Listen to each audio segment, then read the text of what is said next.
बिस्मिल्लाहिर्रहमानिर्रहीम। अस्सलाम वालेकुम। नानी अम्मा के किचन में आप सबको खुश आमदीद। आज हम बनाने जा रहे हैं आम की चटनी, केरी की चटनी, यानी कि कच्चे आमों की चटनी। केरी की चटनी बनाने के लिए हमें चाहिए कच्चे आम तकरीबन 1 किलो, लहसुन 8 से 10 जवे, अदरक 1 इंच का टुकड़ा, प्याज एक दरमियानी साइज की, नमक हस्बे जायका। मैंने तकरीबन ये एक चाय का चम्मच लिया है। लाल मिर्च 1 चाय का चम्मच, काले मिर्च 1 चाय का चम्मच, चीनी तकरीबन आधा किलो और सिरका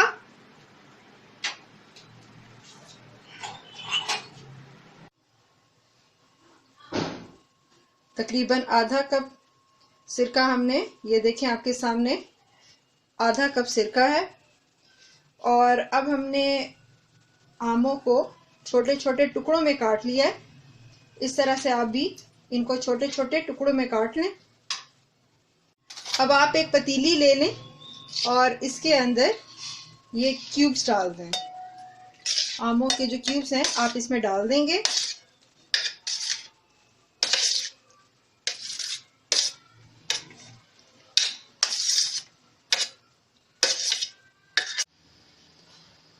अब हम इसको धीमी आंच पर पकने देंगे।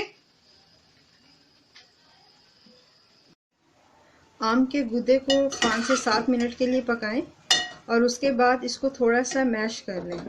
आपने इसको बिल्कुल मैश नहीं करना, क्योंकि इस चटनी में जब ये टुकड़े आते हैं तो मुंह में बहुत मज़े के लगते हैं।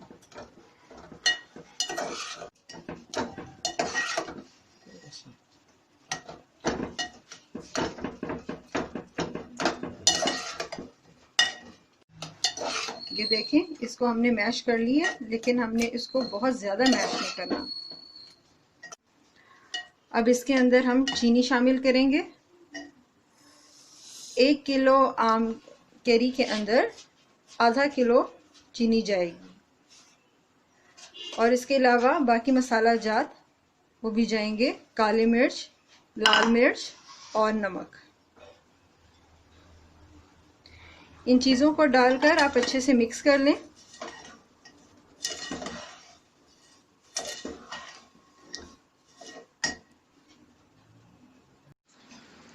अब ये देखें, चीनी इसके अंदर अच्छे से मिक्स हो गई है और ये इस ऐसी पोजीशन में आ गई है ये चटनी।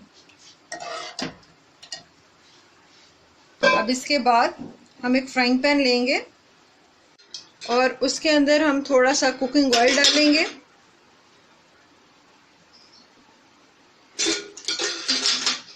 और जो हमने दरमियाने साइज की प्याज ली थी उसको हमने काट के इसमें डाल दिया और अब हम इसको थोड़ा सा फ्राई करेंगे। इसके साथ ही हमने लहसुन और अदरक को चॉप कर लिया और इसके साथ ही हम वो भी शामिल कर देंगे।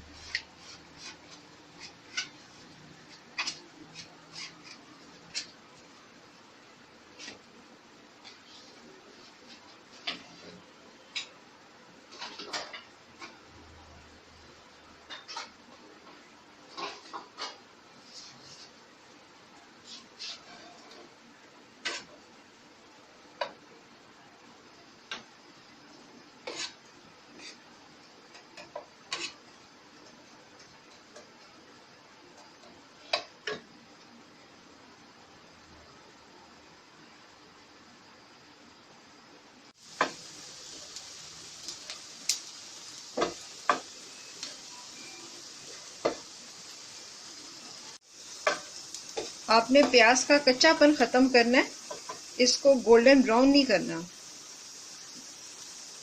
अब हम इसको बंद कर देंगे। हमने फ्लेम ऑफ कर दिया।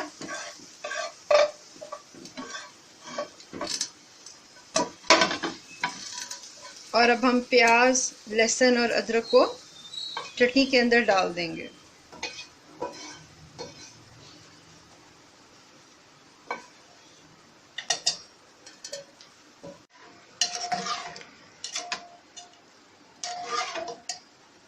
प्याज लहसुन अदरक को हमने अच्छे से मिक्स कर लेना है और इसके बाद हम इसमें तकरीबन आधा कप सिरका शामिल कर देंगे। चीनी और सिरका दोनों चटनी को ख़राब होने से बचाते हैं और इसका इन दोनों चीज़ों से चटनी का जायका बहुत अच्छा हो जाता है।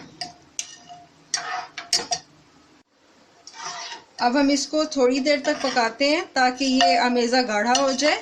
जब ये अमेज़ा गाढ़ा हो जाएगा तो हम इसको एक जार में डालकर महफूज कर लेंगे। हमारी चटनी ठंडी हो चुकी है। अब हम इसको एक जार में महफूज कर लेंगे।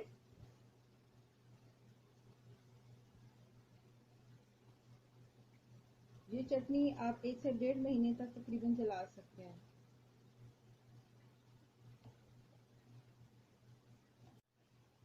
लीजिए, हमारी आम की चटनी तैयार है। इसे आप सादे पराठे के साथ, बेसन की रोटी के साथ, स्टफ पराठे के साथ या जैसे आपकी मर्जी हो आप उसको खा सकते हैं। अगर आपको हमारी रेसिपी पसंद आई हो, हमारे चैनल को लाइक करें, हमारी वीडियो को लाइक करें, सब्सक्राइब करें और हमारी वीडियोस को जितना हो सकता है उनको शेयर करें। बहुत बहुत शुक्रिया। अल्लाह हाफ़िज़।